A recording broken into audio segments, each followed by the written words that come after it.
Assalamualaikum warahmatullahi wabarakatuh. Perkenalkan kami dari kelompok 4 yang beranggotakan saya, Ida Nur Latifah, Indra Wicaksono, Muhammad Galih Gumilang, dan Muhammad Zidan Eka Prasetya.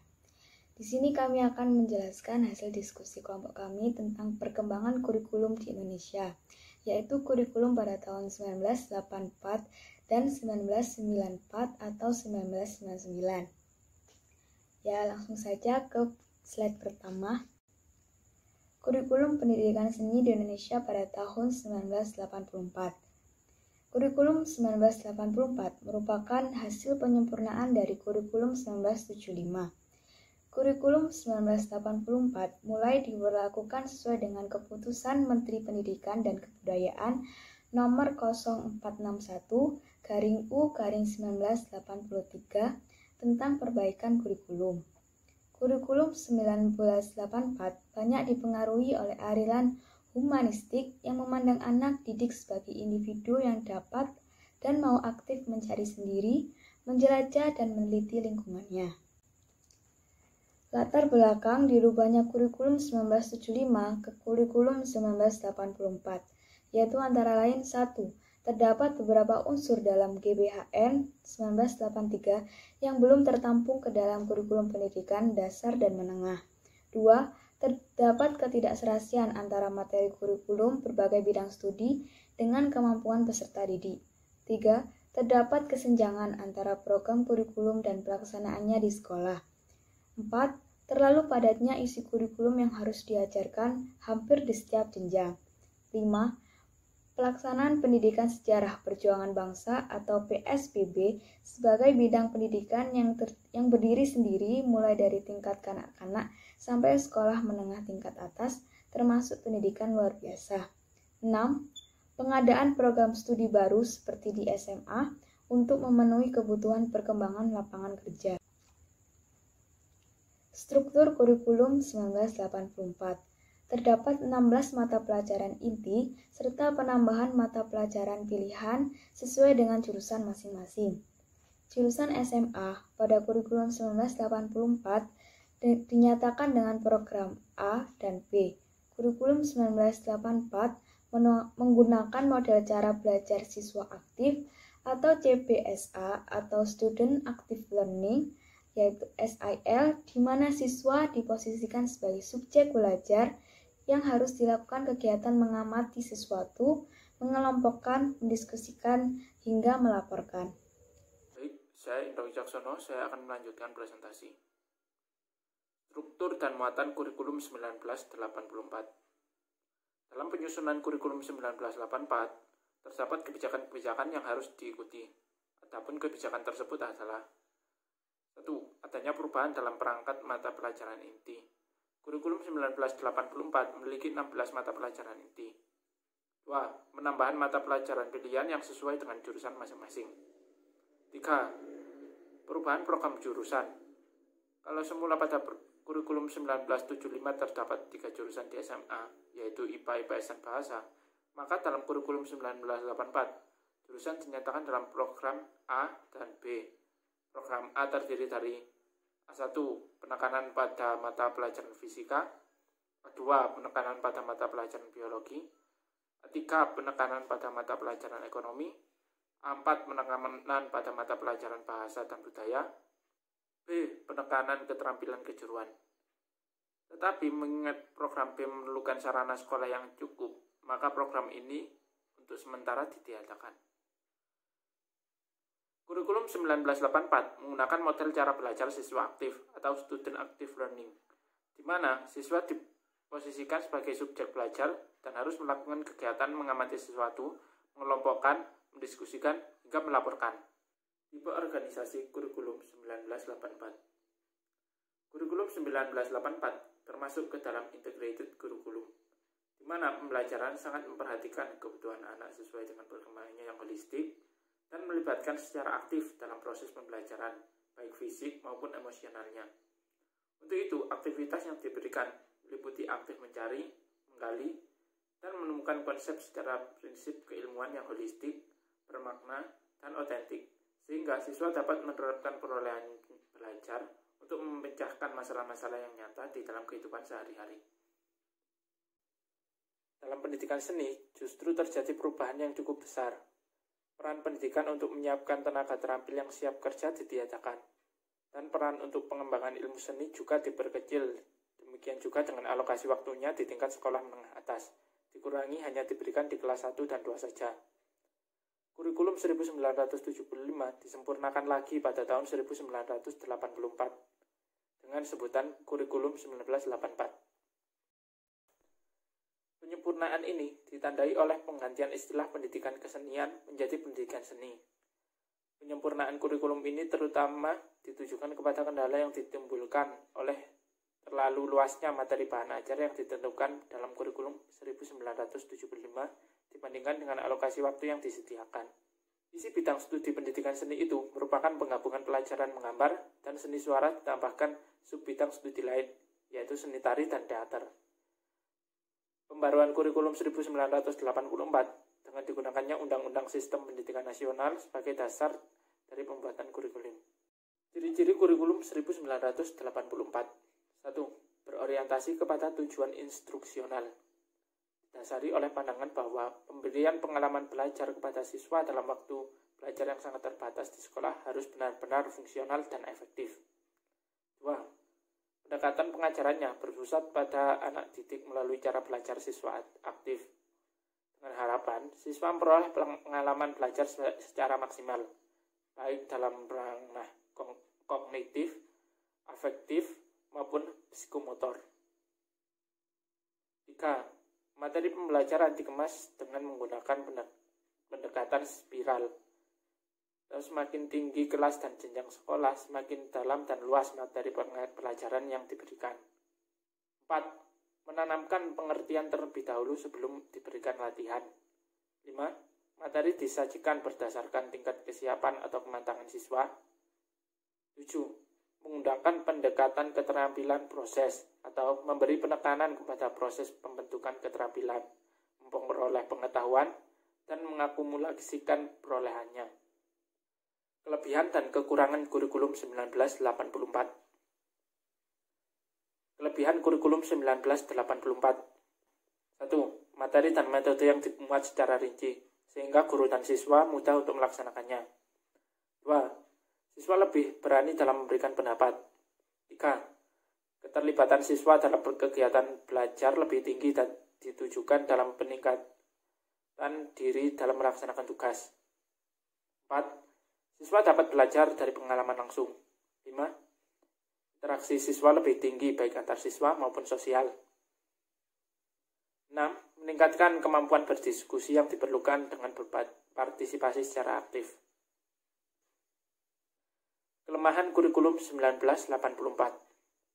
Banyak sekolah yang menafsirkan CBSA sehingga timbulnya suasana gaduh di kelas. 2. Ketergantungan guru dan siswa pada suatu buku teks dan metode yang disebut secara rinci, sehingga guru dan siswa tidak kreatif untuk menentukan metode serta sumber belajar lain. 3. Dapat didominasi oleh seorang atau beberapa siswa saja. 4. Sesuai yang disebutkan dalam nomor 3, hal tersebut dapat membuat siswa yang pandai semakin pandai dan siswa yang lambat semakin lambat. 5. Guru kurang berperan aktif dalam kegiatan belajar mengajar. Baik, saya akan melanjutkan presentasinya. Berikutnya adalah kurikulum pendidikan seni tahun 1994 atau 1999. Kurikulum ini merupakan sebuah kurikulum operasional pendidikan yang dibuat sebagai penyempurnaan kurikulum 1984 dan dilaksanakan sesuai dengan Undang-Undang Nomor 2 Tahun 1989 tentang Sistem Pendidikan Nasional. Hal ini berdampak pada sistem pembagian waktu pelajaran, yaitu dengan mengubah dari sistem semester ke sistem caturwulan.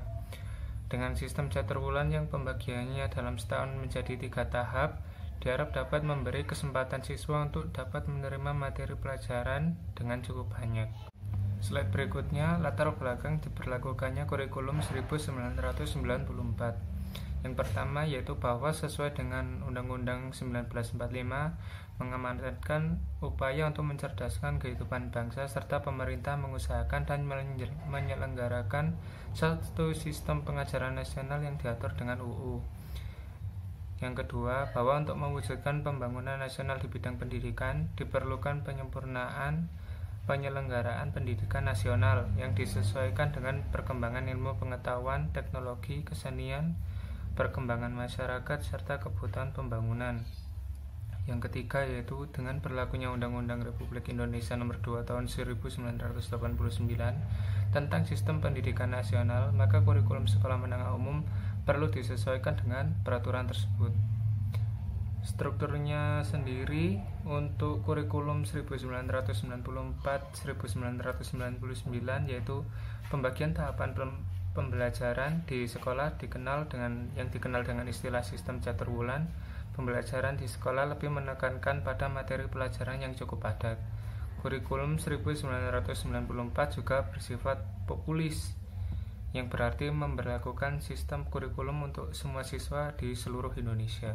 Slide berikutnya yaitu tipe organisasi kurikulum 1994-1999. Sistem pembelajaran kurikulum 1994 menggunakan integrated learning atau pembelajaran terpadu. Jenis organisasi kurikulum ini meniadakan batas-batas antara berbagai mata pelajaran dan menyajikan bahan pelajaran dalam bentuk unit atau keseluruhan.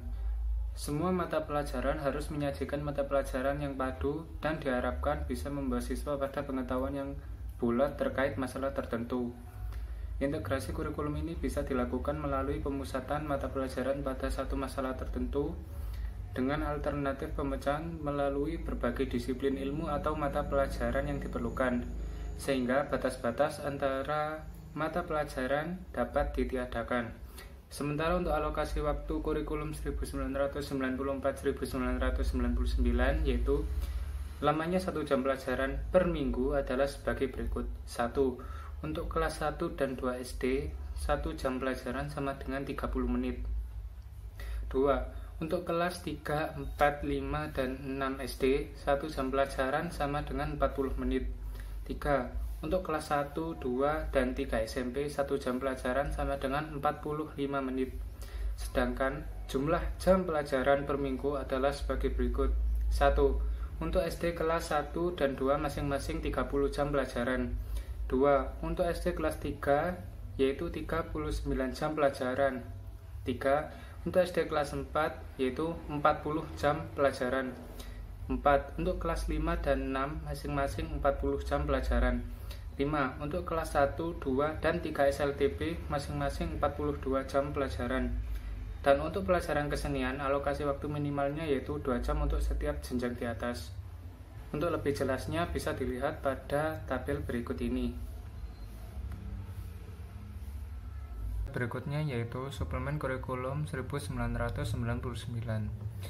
Selama dilaksanakannya kurikulum 1994 muncul beberapa permasalahan yang diantaranya sebagai berikut. Beban belajar siswa terlalu berat karena banyaknya mata pelajaran. Kemudian materi pelajaran dianggap terlalu sukar karena kurang relevan dengan tingkat perkembangan berpikir siswa. Hal ini mendorong para pembuat kebijakan untuk menyempurnakan kurikulum tersebut. Salah satu upaya penyempurnaan itu diberlakukannya suplemen kurikulum 1999. Penyempurnaan tersebut dilakukan dengan tetap mempertimbangkan prinsip penyempurnaan kurikulum, yaitu penyempurnaan kurikulum secara terus-menerus sebagai upaya menyesuaikan kurikulum dengan perkembangan ilmu pengetahuan dan teknologi. Penyempurnaan kurikulum dilakukan untuk mendapatkan proporsi yang tepat antara tujuan dengan beban belajar. Penyempurnaan kurikulum dilakukan untuk memperoleh kebenaran substansi materi pelajaran dan kesesuaian dengan tingkat perkembangan siswa. Mempertimbangkan berbagai aspek terkait seperti tujuan, materi pembelajaran, evaluasi, dan sarana-prasarana, dan tidak mempersulit guru dalam mengimplementasikan sehingga tetap dapat menggunakan buku pelajaran dan sarana-prasarana pendidikan lainnya yang tersedia di sekolah. Pendidikan seni dalam kurikulum 1994 menggunakan integrated learning atau pembelajaran terpadu antara beberapa cabang seni. Nama pendidikan seni berubah pula menjadi kerajinan tangan dan kesenian.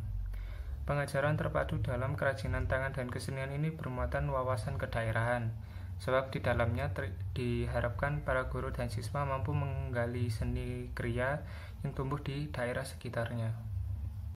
Berikut saya akan melanjutkan presentasi dari teman saya, yaitu ciri-ciri kurikulum 1994 atau 1999.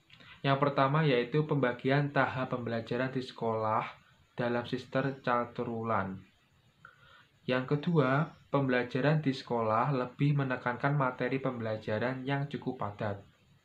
Yang ketiga bersifat populis, yaitu yang memberlakukan satu sistem kurikulum untuk semua siswa di seluruh Indonesia. Yang keempat, dalam melaksanakan kegiatan, guru hendaknya memilih dan menggunakan strategi yang melibatkan siswa aktif dalam belajar, baik secara mental, fisik, dan sosial. Yang kelima, dalam pengajaran suatu mata pelajaran, hendaknya disesuaikan dengan kekhasan konsep atau pokok bahasan dan perkembangan berpikir siswa. Yang keenam, pembelajaran dari hal yang konkret ke hal yang abstrak, dari hal yang mudah ke hal yang sulit, dan dari hal yang sederhana ke hal yang kompleks. Yang ketujuh yaitu pengulangan materi yang dianggap sulit perlu dilakukan untuk mematangkan pemahaman siswa. Selanjutnya, kelebihan dan kekurangan kurikulum 1994 atau 1999. Untuk kelebihannya yang pertama, penggunaan strategi yang melibatkan siswa aktif dalam kegiatan belajar baik secara mental, fisik, atau sosial. Yang kedua, pengajaran dari hal yang bersifat konkret ke hal yang abstrak. Yang ketiga, pengajaran dari hal yang mudah ke yang sulit, serta dari hal yang lebih sederhana ke hal yang kompleks. Selanjutnya yaitu kekurangan dari kurikulum 1994 atau 1999. Yang pertama yaitu aspek yang dikedepankan terlalu padat. Yang kedua, konsep pengajaran satu arah, yaitu dari guru ke murid. Yang ketiga, banyaknya materi pelajaran membuat beban siswa terlalu berat. Yang terakhir, yaitu materi pembelajaran dianggap terlalu sukar dan tidak sesuai dengan kehidupan sehari-hari. Mungkin sekian dari kelompok kami. Mohon maaf bila ada kesalahan. Bagi kalian yang ingin bertanya, bisa langsung saja bertanya di kolom komentar. Terima kasih. Wassalamualaikum warahmatullahi wabarakatuh.